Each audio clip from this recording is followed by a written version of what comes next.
Hello, everybody. Welcome back to the Dallas City of Learning Summer Soars program, presented to you by the writers Garret. I am Miss Erin, your instructor. Now, for today's activity, you'll need your writer's booklet and a pencil, so make sure you have that before we start.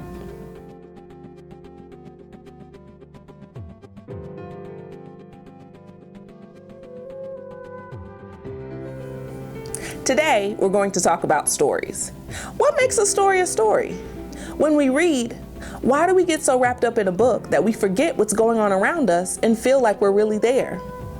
In real life, we don't always understand why things happen. Life can be messy or repetitive. Sometimes we face problems that don't get answers. But when we read a story, our brains know to expect that there will be a reason for its telling. Stories exist to entertain us, to give us the power to see the world through another person's eyes, and to teach us important lessons. Like a puzzle, stories contain pieces that we know are going to fit together eventually, and that by the end, it will show us the whole picture, even if it just looks like a jumbled pile of puzzle pieces at the start. Those puzzle pieces are what we call structure, the parts of a story that give it order and make everything make sense. We know that a story will have characters. It will be about someone, whether that someone is a human being, an animal, a dragon, or an alien. We also know a story will have a plot. Something will happen to the characters. Imagine if the story of Cinderella went like this. Once upon a time, Cinderella asked her stepmother if she could go to the ball. Her stepmother said no. Cinderella shrugged and went back to cleaning. The end.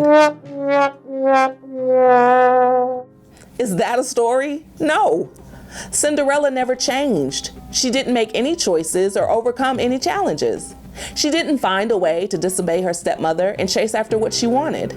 Cinderella without a plot is no story at all. A story's plot can be sorted into beginning, middle, and end. A story has to have each one of these to be complete.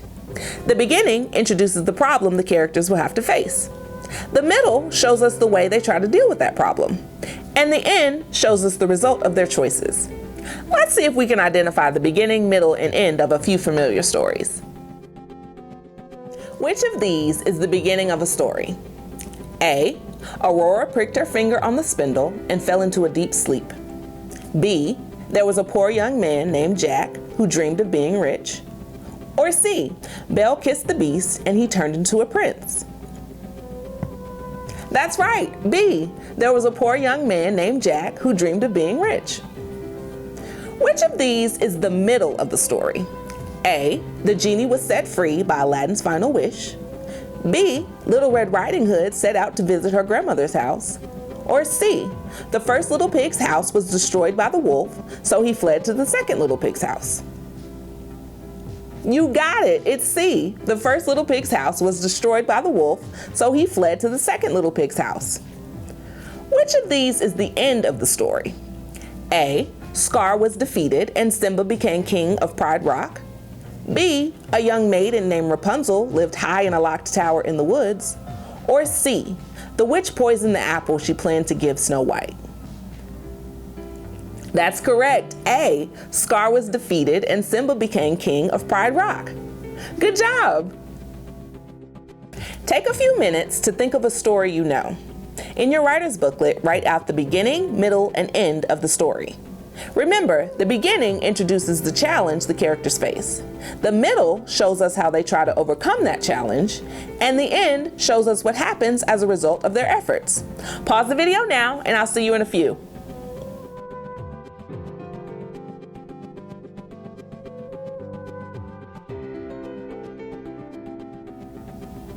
And we are back. I chose the story, The Princess and the Frog. Let me read you what I've written. The beginning of the story is Tiana is a young woman who dreams of one day owning her own restaurant. The middle of the story is Tiana gets turned into a frog and must become human before her restaurant gets sold.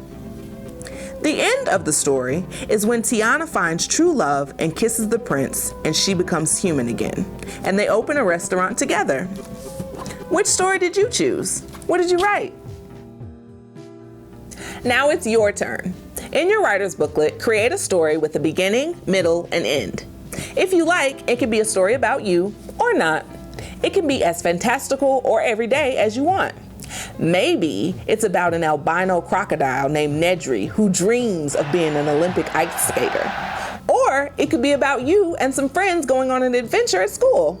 Or maybe you want to be an ice skater. Or maybe you're a crocodile. Or whatever you want. The possibilities are endless.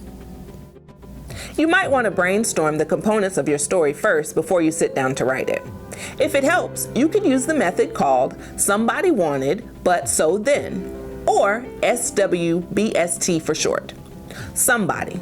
Who is your main character? Wanted. What does the main character want? But what is the conflict or problem?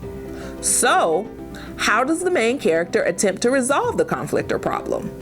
Then, what are the results of their attempt? For example, let's look at Cinderella.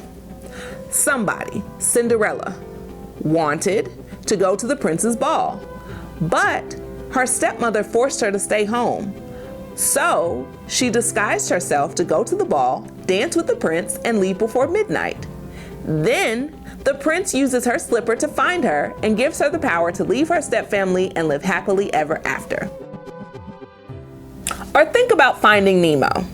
Somebody, Marlin the clownfish, wanted to protect his only son Nemo from harm after a barracuda kills his wife in their clutch of eggs. But Nemo is captured by a scuba diver and taken away. So Marlin searches for Nemo using the address on the diver's goggles. Then Marlin finds Nemo, escapes with him from the fishing net, and they return to the Great Barrier Reef. SWBST can be useful, but if that feels too hard or not helpful, you can just stick with beginning, middle, and end. Pause the video now, and I'll see you once you've finished your story.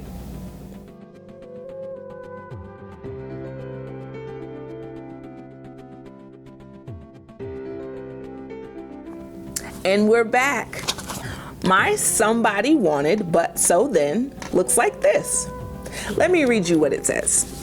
Somebody, Abner, wanted to go to Paris to audition to be a drummer, but his mother doesn't want him to go and forbids him. So Abner's dad builds a teleportation device that will get him to Paris and back in one night. Then Abner is picked to be the band's drummer and his mother is proud of him. Now my story was 2 pages long, but let me read you the middle of my story. Abner's father got up from the couch and told Abner to follow him out to the barn. Once they got to the barn, Abner's father revealed a teleportation device. "Where did you get this?" asked Abner. "I made it," stated his father. "We will be fine here. You deserve a chance to live your dreams. I will teleport you to Paris just in time for your audition, and your mother will never know." "Thank you," screamed Abner. He packed a bag and grabbed his drumsticks, ready for Paris. He stepped on the telepad, told his dad he loved him, and the next thing Abner knew, he was in Paris, ready for his audition. What did you write about for your story? Now we've come to the end of today's story. I hope you enjoyed the beginning and the middle. Thanks so much for joining me today. See you next time.